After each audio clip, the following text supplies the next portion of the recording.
Hello friends, welcome to my channel. ഞാൻ Elixir. ഇന്ന് നമ്മൾ നോക്കാൻ പോണത് വെള്ളം റിലേറ്റഡ് ആയിട്ടുള്ള വാക്കുകൾ എന്തൊക്കെയാണ് എന്നാണ്. സോ വെള്ളം നമ്മൾ ഡെയിലി യൂസ് ചെയ്യുന്ന കാരണം ഈ 7 വാക്കുകൾ നിങ്ങൾക്ക് ഉറപ്പായിട്ടും യൂസ്ഫുൾ ആയിട്ട് ഉണ്ടാവും. So let's get started. So ആദ്യത്തെ വാക്ക് pour. pour എന്ന് വെച്ചാൽ ഒരു വെസൽ, ഒരു പാത്രത്തിൽ നിന്ന് ഇനിയൊരു പാത്രത്തിൽ നമ്മൾ വെള്ളം ഒഴിക്കണ്ടല്ലോ.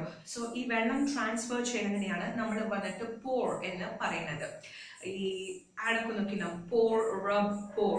സോ ഇതാണ്. സോ pour എന്ന് വെച്ച ഒഴിക്കുക എന്നർത്ഥം. For example, she was pouring water into the bottle എന്ന് വെച്ചാൽ അവള് ബോട്ടിലിന്റെ അകത്ത് വെള്ളം ഒഴിച്ചുകൊണ്ട് ഇരിക്കുകയായിരുന്നു എന്നാണ് ഇതിന്റെ അർത്ഥം.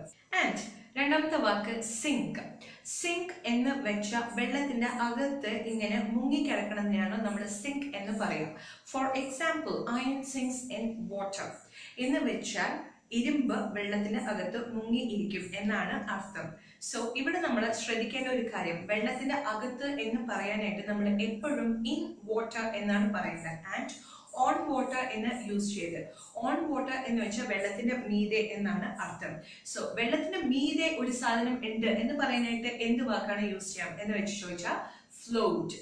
സോ ഫ്ലോട്ട് എന്ന് വെച്ചാൽ ഒരു സാധനം വെള്ളത്തിന്റെ മുകളിൽ ഇങ്ങനെ നിൽക്കുന്നതിനെയാണ് ഫ്ലോട്ട് ചെയ്യണം എന്നാണ് അതിനെ പറയാം.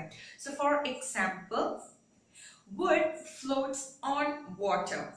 സോ മരക്കഷ്ണം വെള്ളത്തിന്റെ മുകളിൽ ഫ്ലോട്ട് ആവും എന്നാണ് അതിന്റെ അർത്ഥം.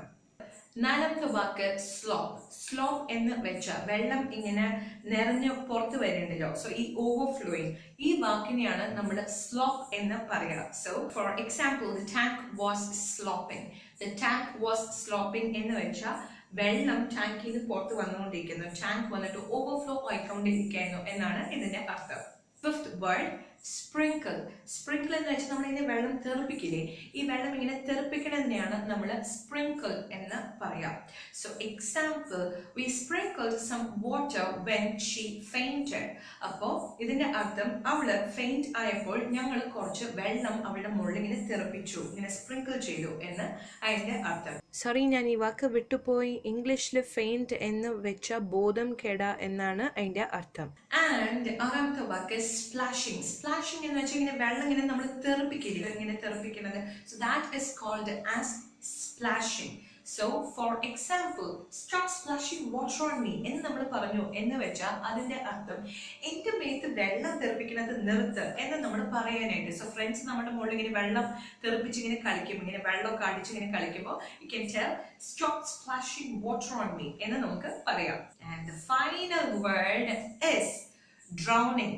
ഡ്രൗണിങ് എന്ന് വെച്ചാൽ വെള്ളത്തിന്റെ അകത്ത് ഇങ്ങനെ മുങ്ങി മുങ്ങി പോകില്ലേ. സോ ഇങ്ങനെ മുങ്ങി പോണതിനെയാണ് നമ്മൾ ഡ്രൗണിങ് എന്ന് പറയാം. അപ്പൊ സിങ്കിങ്ങിനും ഡ്രൗണിങ്ങിനുള്ള ഡിഫറൻസ് എന്താ എന്ന് ചോദിച്ചാൽ, സിങ്ക് എന്ന് പറയുമ്പോൾ ഒരു ഒബ്ജക്റ്റ്, ഒരു സാധനം നമ്മൾ വെള്ളത്തിന്റെ അകത്തിടുമ്പോൾ അതിങ്ങനെ മുങ്ങി പോണതിനെയാണ് നമ്മൾ സിങ്ക് എന്ന് പറയാം. പക്ഷെ ഡ്രൗണിങ് എന്ന് പറയുന്നത് ഇങ്ങനെ വെള്ളത്തിനകത്ത് ഒരു വ്യക്തി ഉണ്ട്, അവർ ശ്വാസം കിട്ടാണ്ട് അവർ മുങ്ങണതിനെയാണ് നമ്മൾ ഡ്രൗണിങ് എന്ന് പറയാം. So the final example is the dog saved the girl from drowning into water. എന്ന് വെച്ചാൽ ആ പട്ടി ഈ പെൺകുട്ടീനെ വെള്ളത്തിൽ നിന്ന് മുങ്ങണതിൽ നിന്ന് രക്ഷിച്ചു എന്നാണ് ഇതിന്റെ അർത്ഥം. ഓക്കെ, സോ നമ്മൾ എപ്പോഴും നോക്കേണ്ട ഒരു കാര്യം എന്താണ് എന്ന് വെച്ചാൽ, സിങ്കിങ്, ഡ്രൗണിങ് എന്ന് പറയുന്നതൊക്കെ വെള്ളത്തിന്റെ അകത്ത് നടക്കുന്ന കാര്യം എന്നുള്ള കാരണം ഇൻ വാട്ടർ എന്ന് മാത്രമാണ് യൂസ് ചെയ്യേണ്ടത്. ആൻഡ് ഓൺ വാട്ടർ യൂസ് ചെയ്യുന്നത്, ഓൺ വാട്ടർ എന്ന് വെച്ചാൽ വെള്ളത്തിന്റെ മീതെ എന്നാണ് അർത്ഥം. This is one tip and one important point two be always noted.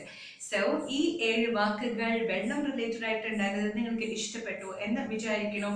So ഇതുപോലത്തെ കൂടുതൽ വാക്കുകളായിട്ട് ഞാൻ വരുന്നതായിരിക്കും. So keep supporting me by subscribing to my channel and also share it with your friends. Thank you for watching. Bye bye.